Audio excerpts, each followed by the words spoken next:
Hello, నాకు ఈ అవకాశం ఇచ్చిన మన పాస్టర్ గారికి వందనాలు చెల్లిస్తున్నాను. మీ అందరికీ కూడా నా వందనాలు చెల్లిస్తున్నాను. దేవుడు చేసిన ఈ గొప్ప కార్యాన్ని బట్టి దేవునికి కృతజ్ఞతాస్తుతులు చెల్లించుకుంటున్నాను. నా గొప్ప సాక్ష్యం ఏంటంటే, పోయిన వారం నేను రాలేదు. శుక్రవారం రోజు, బేస్తవారం రోజు మా మీద ఒక కేసు వచ్చి పడింది. పోలీస్ స్టేషన్లో ఉన్నాము. బేస్తవారం రోజు, శుక్రవారం 2 రోజులు మేము స్టేషన్లో ఉన్నాము. ఎట్లా జరిగింది అదేనంటే, నా చెల్లెలు కూతురు ఉంది, నా చెల్లెలు అల్లుడు. పోయినసారి కూడా నేను సాక్ష్యం చెప్పాను ఒక చిన్న పాపని గురించి. ఆ పాప వాళ్ళ అమ్మ వాళ్ళ నాన్న మా ఇంట్లోనే ఉంటారు. వాళ్ళ అమ్మ అయితే పెట్టుకోలేదుగా, నేను తెచ్చి ఇంట్లో పెట్టుకున్నాను. మా ఇంట్లో ఉంటున్నారు. నా చెల్లెలు కూతురు, నా చెల్లెలు అల్లుడు, మనవరాలు. వాళ్ళు ఆ పాప పుట్టినప్పుడు ఆ పాపను సోడ్చుకోవడానికి, ఎత్తుకోవడానికి, స్నానం చేయించడానికి ఒక పని మనిషిని పెట్టుకున్నారు. ఆ ఇంట్లో వాళ్ళు పెట్టుకున్నప్పుడు ఆ పని మనిషితో ఒక 2 సంవత్సరాలు ఉన్నారు. బాగా ఉన్నారు. ఆ అమ్మాయి ఆమెకి ఏదో ఒక 7,000 రూపాయలు జీతం ఇస్తున్నారు. జీతం తీసుకుంటుంది. వాళ్ళు బాగా కూర్చోబెట్టి ఆ పని మనిషిని, పని తక్కువైనా బాగా మేపుతున్నారు. హోటల్కి తీసుకెళ్లేవాళ్ళు, బయటికి తీసుకెళ్లేవాళ్ళు, అన్నీ ఆమెకి బాగా లావాదేవీలు బాగా జరుగుతున్నాయి. బట్ సడన్గా కొంచెం వాళ్ళ భార్య భర్తలకు గొడవలు వచ్చి భర్త వెళ్ళిపోయాడు. ఆ అమ్మాయిని తెచ్చి నేను ఇంట్లో పెట్టుకున్నాను. అంతకుముందు జరిగింది. ఆ అమ్మాయిని తెచ్చి, తల్లి బిడ్డను తెచ్చి నేను ఇంట్లో పెట్టుకున్నాను. వాళ్ళ భర్త వెళ్ళిపోయాడు.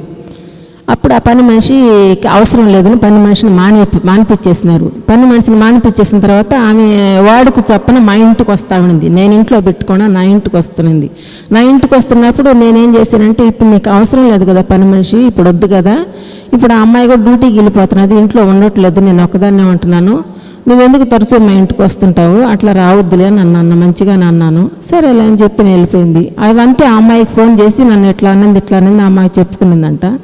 అవును శ్రావంతి, నువ్వు ఇంట్లో ఉండవు కదా, పాప ఉండదు కదా, నేను ఒక్కదాన్ని ఇంట్లో ఉంటాను కదా, పని మనిషి వద్దని మానిపించేసావు కదా, మళ్ళీ ఆమెకేం పని ఉంటుంది మన ఇంటికి తరచూ రావడానికి, ఏదేదో మాట్లాడుతుంటారు, అవంతా నాకు ఈయనే ఓపిక నాకు ఉండదు, నేను వెళ్ళలేను, నాకు పని ఉంటుంది ఇంట్లో, ఎందుకు లే శ్రావంతి వద్దు అంటే, సరేలే నేను కూడా రావద్దని చెప్తా లే పెదమ్మా అని అన్నది అమ్మాయి. సరేలే అమ్మాయి అన్న.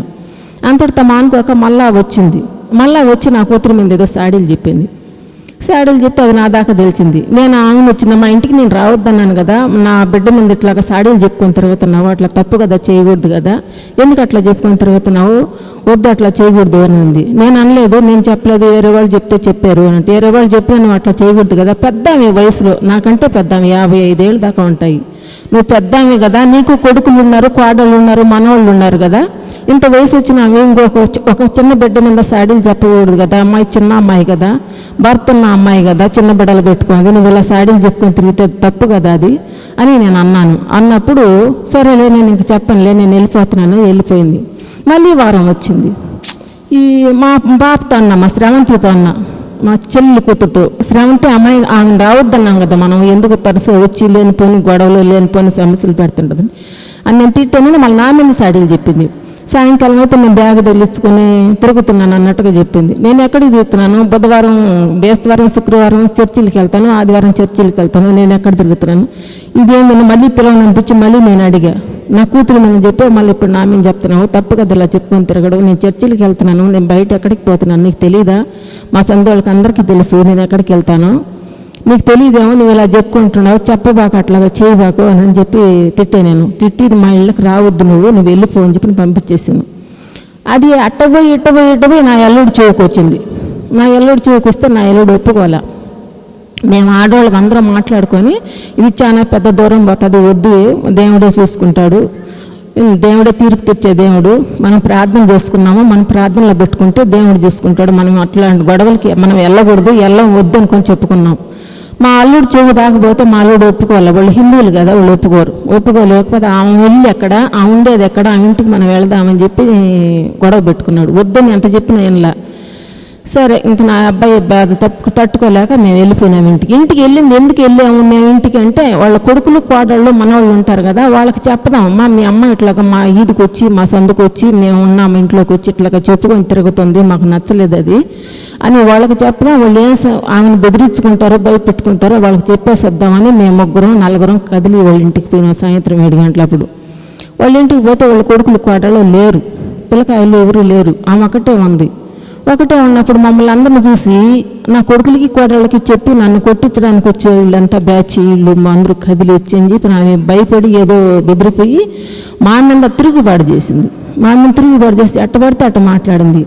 ఇదేంటి మనం అనుకున్నది వచ్చింది ఒకటి, ఇక్కడ జరిగింది వేరొకటి అనుకొని నా కూతురు కోపం వచ్చి నా మీద ఇలాగ చెప్పావు, మా అమ్మ మీద ఇలా చెప్పావని వాళ్ళిద్దరూ రేజ్ అయిపోయినారు. ఇద్దరు రేజ్ అయిపోయి ఒకరిని వాదించుకున్నాం జరిగింది ఒక అరగంట సేపు.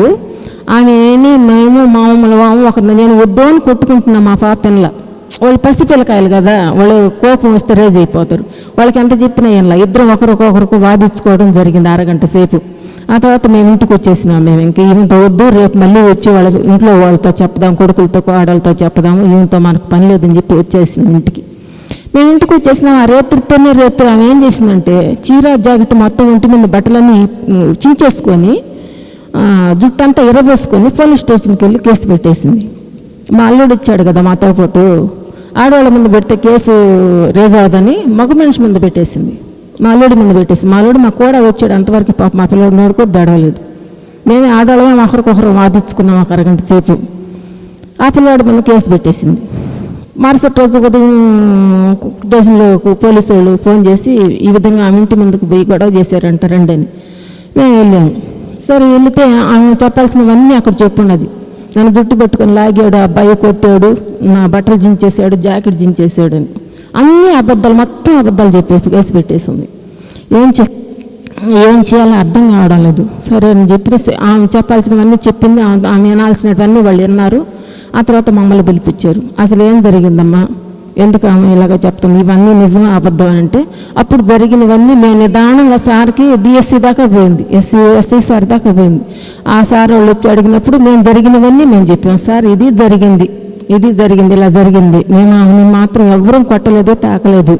మేము కొడుకులకి కోడలకి చెప్పడానికి వెళ్ళాము. ఆమె ఏదో రేజ్ అయిపోయి ఎవరానికి వచ్చి మాతో ఒకరికొకరు అరగంట సేపు వాదించుకున్నామే తప్ప మేము చేసుకోలేదు. ఆమె కావాలని ఇలా చెప్తుంది. మా సందులోకి వచ్చి మా ఈదులోకి వచ్చి మా ఇంట్లో 2 ఏళ్ళు పనిచేసి మా కూర్దిని మా గుడ్డ కట్టుకొని మా మీదలాగా సాడీలు చెప్పుకుంటా తిరిగింది.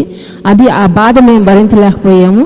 అందుకని అడగడానికి వెళ్ళామే కానీ మేము ఇంకేం చేయడానికి వెళ్ళలేదనంటే మా స్టోరీ అంతా ఆయన విన్నాడు, ఎస్సీ విన్నాడు. ఎస్సీ విన్న తర్వాత ఏం చేశాడంటే ఈమె చెప్పేవన్నీ అబద్ధాలని ఆయన తెలుసుకున్నాడు. ఈమె చెప్పే ప్రతి మాట అబద్ధాలని తెలుసుకున్నాడు.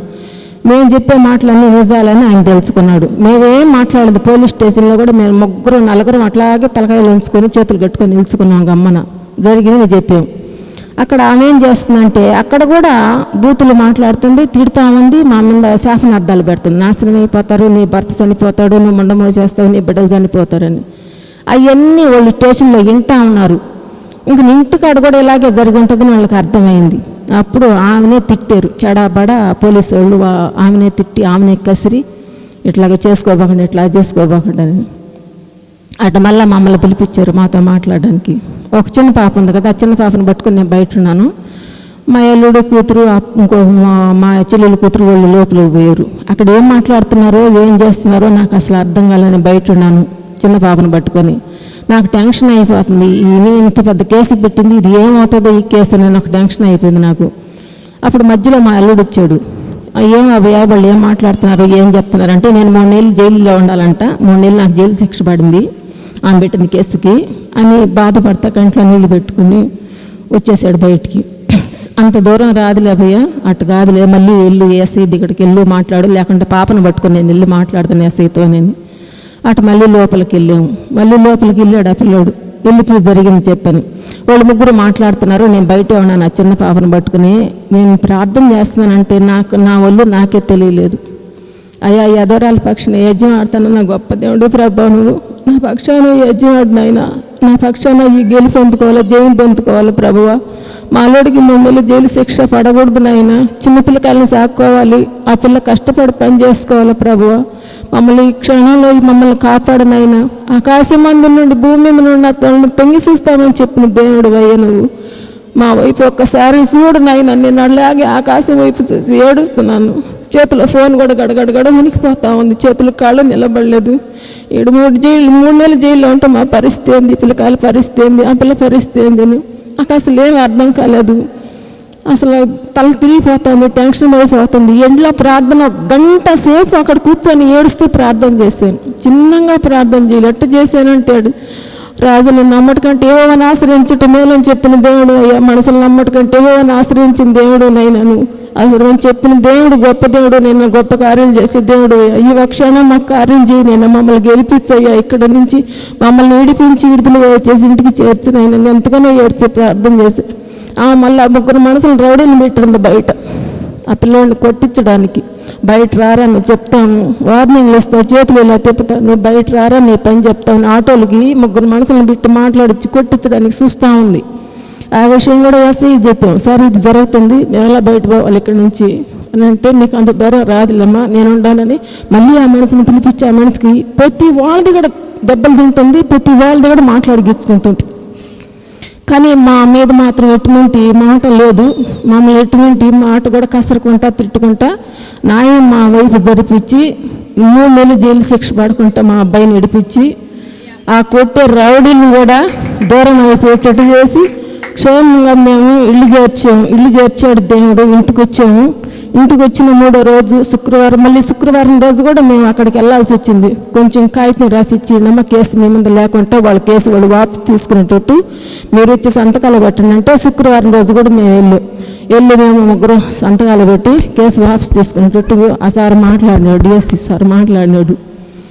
శుక్రవారం, శనివారం అంతా ఉంది. ఆదివారం రోజు మా పాప మా మనవరాలు వయసుకు వచ్చింది. అదే ఆ పిల్లోడు జైల్లో ఉంటే ఆ పాప పరిస్థితి ఏందే. 3వ రోజే మా పాప వయసుకు వచ్చింది, ఇంట్లో కూర్చొని ఉంది. వాడు జైల్లో ఉండి ఇంట్లో పాప వయసుకు వచ్చింటే ఎంత బాధపడి ఉంటాం, మా కుటుంబంలో మేమెంత నలిగిపోయి ఉంటాం. కానీ అట్లాంటిదేం లేకుండా దేవుడు మాకు శాంతి, సమాధానం, సంతోషం ఇచ్చి మాకు విడుదల ఇచ్చి దేవుడు మమ్మల్ని ఇంటికి నడిపించాడు, తప్పించాడు. దేవునికి స్తోత్రాలు చెల్లించుకుంటున్నాను.